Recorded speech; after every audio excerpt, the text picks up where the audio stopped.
O áudio desse livro está sendo gravado por Leda Ludwig. O Grande Conflito. Uma saga milenar e seu final surpreendente. Livro escrito por Ellen G. White.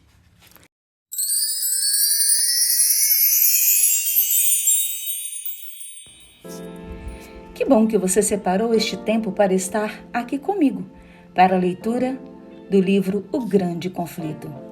Mas, antes de iniciar a gravação deste capítulo, eu peço que você, novamente, participe comigo deste trabalho, deixando o seu joinha e se inscrevendo neste canal, para que o YouTube entenda realmente que esta mensagem é muito importante. E assim você estará me ajudando a levar esta mensagem, a pregar o Evangelho àqueles que ainda não conhecem a Cristo. Vamos ler juntos mais um capítulo do livro O Grande Conflito. Já está com seu livro em mãos? Vamos iniciar então a leitura do capítulo 20, que tem como título O Movimento. Esse movimento fala sobre um grande movimento mundial. A primeira mensagem angélica de Apocalipse 14 prediz um grande despertamento religioso. Retrata um anjo que voava pelo céu e tinha na mão o Evangelho eterno para proclamar aos que habitam na terra, a toda nação, tribo, língua e povo. Em alta voz ele proclama: temam a Deus e glorifiquem-no, pois chegou a hora do seu juízo. Adorem aquele que fez os céus, a terra, o mar e as fontes das águas. Apocalipse 14, versos 6 e 7. Um anjo representa tanto o caráter elevado da obra que a mensagem realizaria, como o poder e a glória que a acompanhariam. O voo do anjo pelo céu, a alta voz e o fato de ir a toda nação, tribo, língua e povo mostram o alcance rápido e mundial do movimento. Quanto ao tempo em que isso deve acontecer, anuncia o início do juízo. Essa mensagem faz parte do Evangelho que só poderia ser proclamado nos últimos dias, pois somente então seria verdade que a hora do juízo chegou. Daniel recebeu a ordem de fechar a parte da profecia ligada aos últimos dias e selá-la até o tempo do fim. Daniel 12, verso 4. Somente nesse tempo seria possível proclamar uma mensagem sobre o juízo, baseada no cumprimento dessas profecias. Paulo advertiu a igreja a não aguardar a vinda de Cristo em seus dias. Somente após a grande apostasia e o grande reinado do homem, do pecado, poderíamos esperar o advento de nosso Senhor. O homem do pecado, também mistério da iniquidade, filho da perdição, e a apostasia representa o papado, o qual manteria sua supremacia por 1260 anos. Esse período chegou ao fim em 1798. A vinda de Cristo não poderia acontecer antes desse tempo. A palavra de cautela dada por Paulo abrange toda a era cristã até o ano de 1798. A mensagem da segunda vinda de Cristo deveria ser proclamada após esse período. Nenhuma mensagem dessa natureza foi anunciada em eras passadas. Conforme vimos, Paulo não a pregou. Ele apontou para a vinda do Senhor em um futuro então distante. Os reformadores não a proclamaram. Martinho Lutero disse que o juízo ocorreria cerca de 300 anos depois de sua época. Desde o ano de 1798, porém, o selo do livro de Daniel foi removido e muitos têm proclamado a mensagem de que o juízo está próximo. Os diversos países. Assim como a reforma do século XVI, o movimento adventista apareceu em diferentes países na mesma época. Deus dirigiu pessoas de fé a estudar as profecias e elas encontraram evidências convincentes de que o fim estava próximo.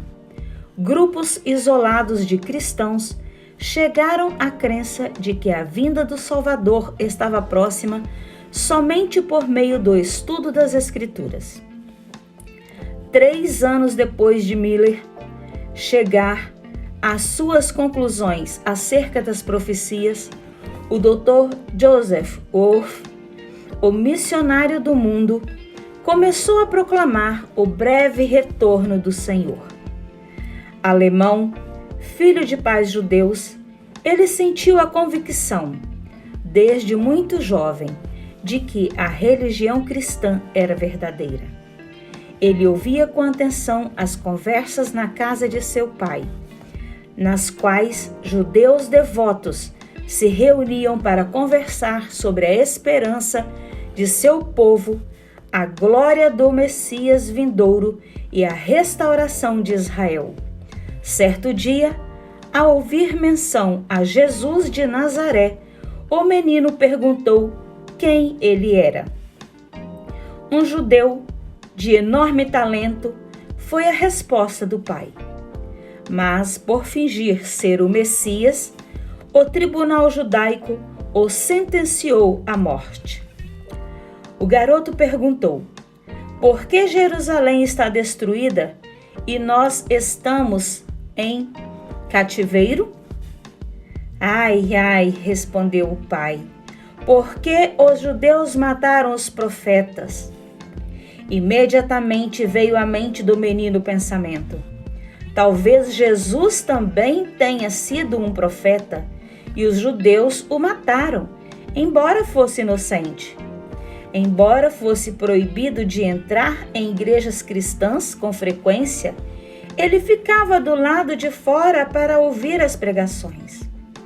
Quando tinha apenas 7 anos de idade, o menino estava se gabando para um vizinho cristão do triunfo futuro de Israel, na ocasião em que o Messias viesse.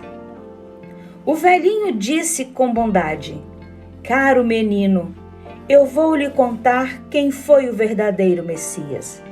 Foi Jesus de Nazaré, a quem seus antepassados crucificaram. Vá para casa e leia o capítulo 53 de Isaías, e você se convencerá de que Jesus Cristo é o Filho de Deus. Ele foi para casa e leu a passagem bíblica. Ficou surpreso ao ver como esta havia se cumprido com perfeição em Jesus de Nazaré.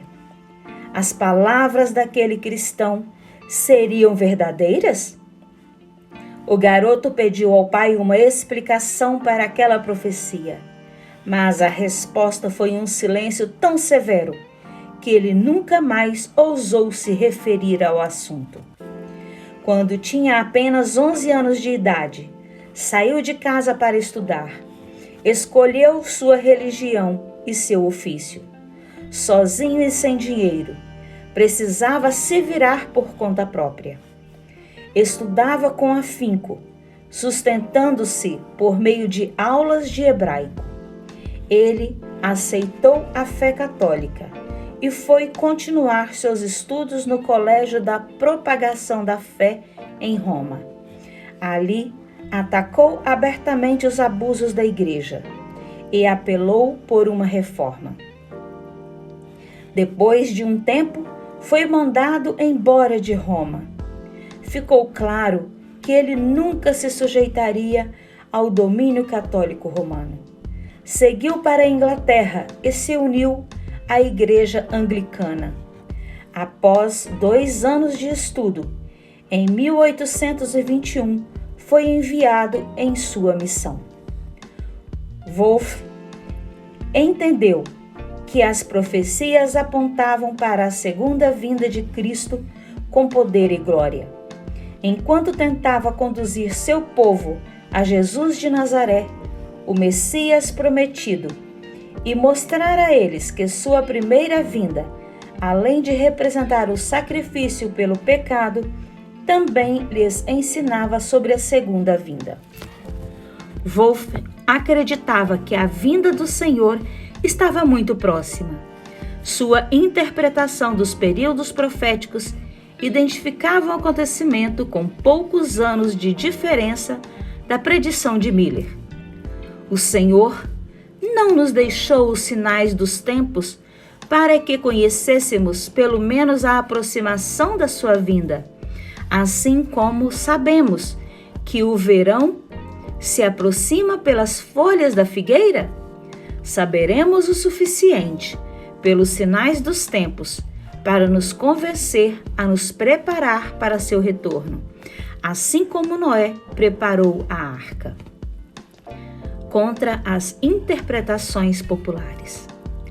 Acerca do sistema popular de interpretação das Escrituras, Wolff escreveu: a maior parte da igreja cristã se afastou do sentido claro das Escrituras e supõe que onde se lê judeus, deve-se ler gentios, e onde se lê Jerusalém, deve-se interpretar igrejas. E se está escrito terra, significa céu. E sobre a vinda do Senhor compreende-se o progresso de suas sociedades missionárias. E subir ao monte da casa do Senhor quer dizer uma grande reunião dos metodistas. De 1821 a 1845, Wolff viajou para o Egito, Etiópia, Palestina, Síria, Pérsia, Bukhara, Índia e Estados Unidos. O poder da palavra. O Dr. Wolff viajou pelos países mais desprovidos de civilização, sem proteção alguma. Suportando dificuldades e cercado por perigos incontáveis. Passou fome, foi vendido como escravo, foi 3 vezes condenado à morte, sofreu ataques de ladrões e houve ocasiões em que quase morreu de sede. Certa vez, foi destituído de todas as suas posses e precisou viajar centenas de quilômetros a pé pelas montanhas, com a neve assolando seu rosto e os pés descalços, amortecidos pelo chão congelado. Quando as pessoas o advertiam a não sair desarmado em meio a tribos selvagens hostis, ele respondia que estava munido de armas, oração, zelo por Cristo e confiança em seu auxílio. Também estou cercado pelo amor de Deus e do próximo no coração. Com a Bíblia em mãos, sinto que meu poder está na palavra e que sua força pode me sustentar. Ele continuou a trabalhar até a mensagem haver se espalhado por boa parte do mundo povoado. Em meio a judeus, turcos, persas, hindus e outras nações e raças, ele distribuiu a palavra de Deus em diversos idiomas e, em todos os lugares, anunciava a vinda do Messias. Em Bukhara, encontrou um povo isolado que defendia a doutrina do breve retorno do Senhor. Os árabes do Iêmen, contou, possuem um livro chamado Sira, o qual prediz a segunda vinda de Cristo e seu reinado em glória. Eles esperam que acontecimentos grandiosos ocorram no ano de 1840. Encontrei filhos de Israel da tribo de Dan, que esperam com os filhos de Recabe a chegada iminente do Messias nas nuvens do céu. Outro missionário encontrou uma crença semelhante na Tartária, região da Europa Oriental. Um sacerdote tártaro lhe perguntou quando Cristo viria pela segunda vez. Quando o missionário respondeu que não sabia nada, e a esse respeito, o padre pareceu surpreso ao encontrar tamanha ignorância em um professor da Bíblia. Afirmou que, de acordo com suas crenças baseadas nas profecias, Cristo voltaria por volta de 1844. Na Inglaterra, já em 1826, a mensagem do Advento começou a ser pregada na Inglaterra. De modo geral, ela não envolvia o ensino do tempo exato do retorno de Jesus. Mesmo assim, a verdade do breve retorno de Cristo em poder e glória era proclamada por toda parte. Um escritor inglês afirmou que cerca de 700 ministros da Igreja Anglicana estavam pregando esse evangelho no reino. A Grã-Bretanha recebeu a mensagem apontando para o ano de 1844 como o momento da volta do Senhor também. Publicações adventistas dos Estados Unidos tiveram ampla circulação. Em 1842, Robert Winter, inglês que havia aceitado a fé adventista no continente americano, retornou para seu país natal, a fim de espalhar as novas do retorno do Senhor. Muitos se uniram a ele na obra em várias partes da Inglaterra. Na América do Sul, Lacunza, jesuíta da Espanha, aceitou a verdade do breve retorno de Cristo. Na tentativa de evitar a condenação de Roma, ele publicou sua versão sob o pseudônimo de Rabino Ben Ezra, que afirmava ser um judeu convertido. Por volta de 1825, seu livro foi traduzido para o inglês e ajudou a aprofundar o interesse já despertado na Inglaterra. Na Alemanha e na Suíça. Na Alemanha, Bengel, pastor luterano, estudioso da Bíblia, ensinava a doutrina do breve retorno de Cristo. Enquanto preparava um sermão baseado em Apocalipse 21, a luz da segunda vinda de Cristo surgiu em sua mente, e a profecia do Apocalipse se abriram para seu entendimento. A importância e a glória das cenas proféticas o sobrecarregaram, e ele precisou se afastar do assunto por um tempo. No púlpito, a lembrança veio à tona vividamente.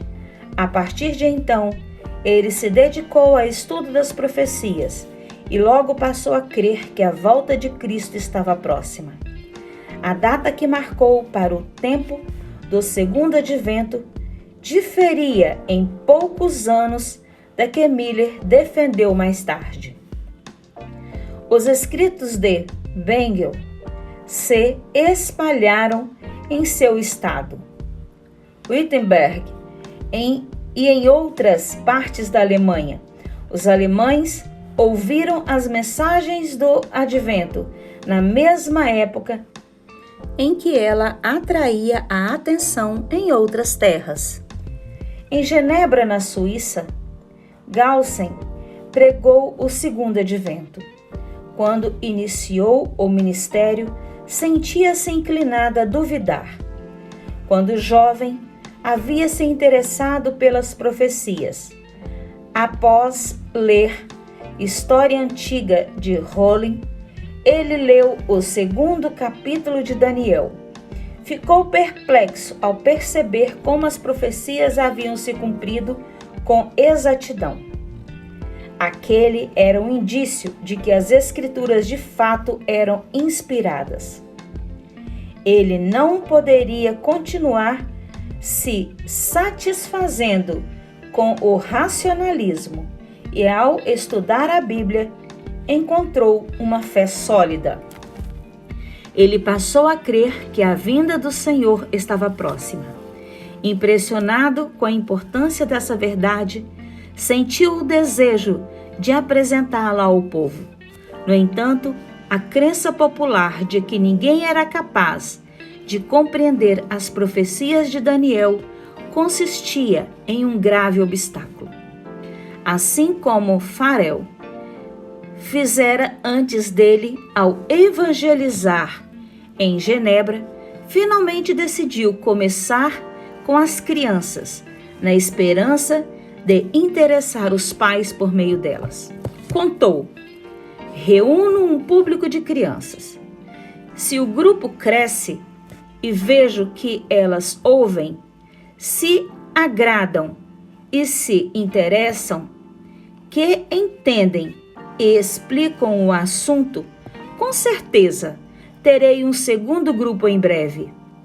E dentro de pouco tempo, os adultos veem que vale a pena dedicar tempo para se assentar e estudar. Quando isso acontece, a causa vence. Quando falava às crianças, pessoas mais velhas vinham para ouvir. Os assentos de sua igreja ficavam cheias de ouvintes, pessoas de posição e conhecimento, bem como de estrangeiros e desconhecidos que visitavam Genebra. Por sua vez, eles levavam a mensagem a outras partes. Incentivado por isso, Galsen publicou suas lições com a esperança de promover o estudo dos livros proféticos. Posteriormente, tornou-se professor da Faculdade de Teologia. Mas, aos domingos, continuava sua obra de falar às crianças e instruí-las nas Escrituras. De sua cátedra professoral, por meio da imprensa e como mestre dos pequeninos, por muitos anos ele atuou como um instrumento para chamar a atenção do povo às profecias que mostravam a proximidade da vinda do Senhor. Crianças na Escandinávia. A mensagem do Advento também foi proclamada na Escandinávia.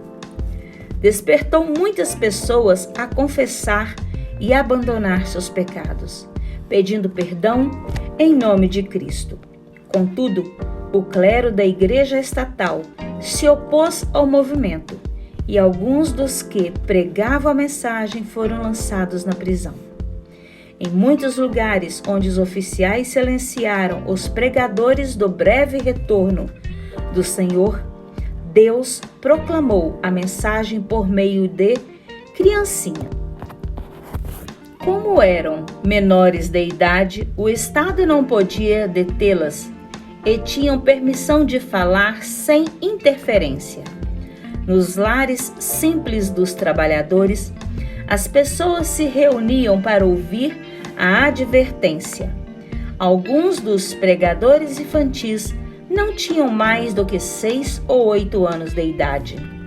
Embora sua vida demonstrasse que amava o Salvador, normalmente manifestavam apenas a inteligência e capacidade que as crianças de sua idade costumavam ter. Entretanto, quando se levantavam diante das pessoas, uma influência além de seus dons naturais as movia. Seu tom de voz e postura mudava. e com poder solene davam o alerta do juízo. Temam a Deus e glorifiquem-no, pois chegou a hora do seu juízo. As pessoas ouviam com tremor o Espírito de Deus falar aos corações. Muitos começaram a sondar as Escrituras. Bêbados e imorais mudavam de vida. Ocorreu uma mudança tão notável que até os pastores da igreja estatal precisaram admitir que a mão de Deus estava no movimento. Era da vontade de Deus anunciar as novas da vinda do Salvador na Escandinávia. E ele colocou seu espírito em crianças para cumprir a obra. Quando Jesus se aproximou de Jerusalém, as pessoas, intimidadas pelos sacerdotes e governantes, cessaram a alegre proclamação ao adentrarem as portas da cidade. Mas as crianças no pátio do templo aprenderam o refrão e brandaram: Hosana ao filho de Davi. Livro de Mateus, capítulo 21, versos 8 a 16. Assim como Deus trabalhou por intermédio de crianças na época do primeiro advento de Cristo, atuou por meio delas ao dar a mensagem de seu segundo advento. A mensagem se espalha. Os Estados Unidos se tornaram o centro do grande movimento adventista. Os escritos de Miller e seus companheiros saíram de lá para chegar a terras distantes, onde quer que houvesse missionários pelo mundo. A mensagem do Evangelho eterno se espalhou por toda parte. Temam a Deus e glorifiquem-no, pois chegou a hora do seu juízo. As profecias que pareciam apontar para a vinda de Cristo na primavera de 1844 chamaram profundamente a atenção das pessoas. Muitos se convenceram de que os argumentos quanto aos períodos proféticos estavam corretos. Sacrificando o orgulho da opinião, aceitaram a verdade com alegria. Alguns ministros deixaram salário e igreja para se unir à proclamação da vinda de Jesus. No entanto, eram poucos os pastores que aceitavam essa mensagem. Por isso, Deus a confiou principalmente a leigos humildes. Fazendeiros deixaram os campos, mecânicos suas ferramentas e comerciantes sua mercadoria, profissionais os seus ofícios. Voluntariamente enfrentavam trabalho duro, pobreza e sofrimento, a fim de conclamar as pessoas ao arrependimento e à salvação. Milhares aceitaram a mensagem do advento. Simplicidade atrativa. Assim como João Batista, os pregadores miravam o machado na raiz da árvore e apelavam para que todos dessem fruto que mostre o arrependimento. Mateus 3, verso 8. Em forte contraste com a certeza de paz e segurança proveniente dos púlpitos populares, o testemunho simples das Escrituras levava a convicção que poucos eram capazes de resistir por completo. Muitos se achegaram ao Senhor em arrependimento, em sentimento que haviam dedicado às coisas terrenas por tanto tempo, agora se destinava ao céu. Com o coração abrandado e submisso, uniram-se na proclamação da mensagem. Temam a Deus e glorifiquem-no, pois chegou a hora do juízo. Pecadores perguntavam em lágrimas: o que devo fazer para ser salvo?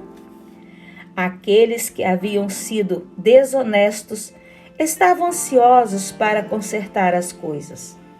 Todos que encontravam paz em Cristo ansiavam por ver outros compartilharem as mesmas bênçãos. O coração dos pais se voltou aos seus filhos e o coração dos filhos ao dos pais. Barreiras de orgulho e relutância foram derrubadas. As pessoas faziam confissões sinceras em toda parte. Corações suplicavam diante de Deus. Muitos lutavam a noite inteira em oração para ter a certeza de que seus pecados haviam sido perdoados ou pela conversão de parentes e vizinhos. Todas as classes, ricas e pobres, altas e baixas, estavam ansiosas por ouvir o ensino do segundo advento. O Espírito de Deus deu poder à sua verdade. As pessoas sentiam a presença de santos anjos nessas reuniões e muitos se uniam aos fiéis todos os dias.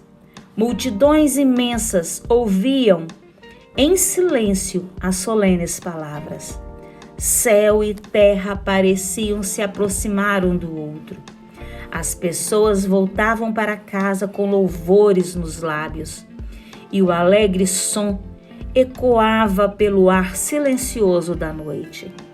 Ninguém que tivesse participado daquelas reuniões conseguiria esquecer as cenas do mais profundo interesse. Oposição. A mensagem de um momento definido para a vinda de Cristo despertou forte oposição de muitas pessoas em todas as esferas da sociedade, do ministro no púlpito ao mais ousado e rebelde pecador. Muitos afirmavam que não eram contrários à doutrina da segunda vinda, apenas objetavam ao tempo definido. Mas os olhos de Deus, que tudo veem, liam o coração de cada um. Aquelas pessoas não queriam ouvir que Cristo viria julgar o mundo com justiça. Suas obras não passariam na inspeção do Deus que sonda o coração e tinham medo de encontrar seu Senhor. Assim como os judeus, na época do primeiro advento de Cristo, aquelas pessoas não estavam preparadas para receber Jesus. Além de se recusar a ouvir os argumentos claros da Bíblia, ridicularizavam aqueles que aguardavam o Senhor. Satanás zombou de Cristo, dizendo que seu professo povo o amava tão pouco que não queria que ele voltasse. Aqueles que rejeitavam a fé do advento costumavam usar o argumento: ninguém sabe o dia nem a hora. A passagem bíblica diz: quanto ao dia e a hora ninguém sabe, nem os anjos nos céus, nem o Filho, senão somente o Pai. Mateus 24, verso 36. Aqueles que aguardavam o Senhor davam uma explicação clara desse versículo e mostravam com toda clareza como os seus oponentes o usavam de maneira equivocada. Uma declaração do Senhor não deve ser usada para invalidar outra. Embora ninguém saiba o dia nem a hora de sua vinda, somos instruídos a saber quando ela está próxima. Recusar ou negligenciar saber quando seu advento está perto será tão fatal para nós quanto foi para o povo dos dias de Noé. Não estar ciente da aproximação do dilúvio. Cristo disse: se você não estiver atento, virei como ladrão, e você não saberá a que hora virei contra você. Apocalipse 3, verso 3. Paulo fala sobre aqueles que aceitaram a advertência do Salvador. Mas vocês, irmãos, não estão nas trevas, para que esse dia os surpreenda como ladrão. Vocês todos são filhos da luz, filhos do dia. 1 Tessalonicenses 5, verso 4 e 5. Entretanto, aqueles que queriam uma desculpa para rejeitar a verdade se recusavam a ouvir essa explicação. E as palavras "ninguém sabe o dia nem a hora" continuava a ecoar na boca do zombador e até do suposto ministro de Cristo. Quando as pessoas começavam a perguntar sobre o caminho da salvação, líderes religiosos se intrometiam entre elas e a verdade, interpretando falsamente a palavra de Deus. Em geral, os mais devotos nas igrejas eram os primeiros a aceitar a mensagem. Onde quer que as pessoas não fossem controladas pelo clero, onde quer que buscassem a palavra de Deus por si mesmas, só precisavam comparar a doutrina do advento com as escrituras para se convencer de sua autoridade divina. Muitos eram desencaminhados por maridos, esposas, pais ou filhos e levados a crer que era pecado até mesmo ouvir as heresias que os adventistas ensinavam. Deus enviou anjos para vigiar fielmente tais pessoas, pois outra luz brilharia sobre elas de seu trono. Aqueles que haviam aceitado a mensagem aguardavam a vinda de seu Salvador. O momento no qual esperavam encontrá-lo estava quase chegando. Aproximavam-se dessa hora com calma e solenidade. Ninguém que tivesse passado por isso seria capaz de esquecer aquelas horas preciosas de espera. Algumas semanas antes do tempo, a maioria deixou de lado as atividades mundanas. Os cristãos sinceros sondavam cuidadosamente o coração, como se em poucas horas sua vida terrena fosse chegar ao fim. Ninguém preparou roupas de ascensão, mas todos sentiram necessidade de encontrar a certeza eterna de que estavam prontos para o encontro com o Salvador. Suas vestes brancas eram a pureza de coração, um caráter purificado pelo sangue expiatório de Cristo. Ah, se o povo de Deus ainda demonstrasse a mesma busca de coração e a mesma fé intensa. Deus desejava provar seu povo. Sua mão cobriu um erro no cálculo dos períodos proféticos. O momento de expectativa, isso é, que Cristo voltaria na primavera de 1844. Passou e Jesus não voltou. Aqueles que aguardavam o Salvador sentiram amargo desapontamento. No entanto, Deus estava provando o coração daqueles que afirmavam estar aguardando sua vinda. Muitos haviam agido por medo. Tais pessoas declaravam que nunca tinham acreditado que Cristo viria. Estiveram entre os primeiros a ridicularizar a tristeza dos verdadeiros fiéis. Mesmo assim, Jesus e todo o céu olhavam com amor e compaixão para os fiéis desapontados. Se o véu que separa o visível do invisível pudesse ter sido aberto por um pouco, esses cristãos leais teriam visto anjos se aproximando deles para protegê-los das flechas de Satanás. E assim chegamos ao final da leitura deste capítulo 20. E eu quero deixar uma reflexão aqui para você. sobre o dia e a hora do segundo advento, esse dia em que Cristo virá nos buscar. Na Bíblia diz, no livro de Mateus, no capítulo 24, no verso 36, fala, quanto ao dia e a hora ninguém sabe, nem os anjos dos céus, nem o Filho, senão somente o Pai. No entanto, Deus nos deixa as evidências do tempo do fim. E nós vemos tudo o que está acontecendo no mundo hoje, que este mundo não vai muito longe. Jesus está prestes a voltar. O seu advento está próximo. Fora isso, eu também não sei, você também não sabe, quanto tempo há de vida em nós. Nós poderemos hoje estarmos vivos aqui e podermos nos preparar, mas nós não sabemos se amanhã teremos chance de nos arrependermos de alguma coisa que temos feito de errado. Por isso eu digo, hoje é a hora de nos preparar para a volta de Cristo. Até o nosso próximo vídeo.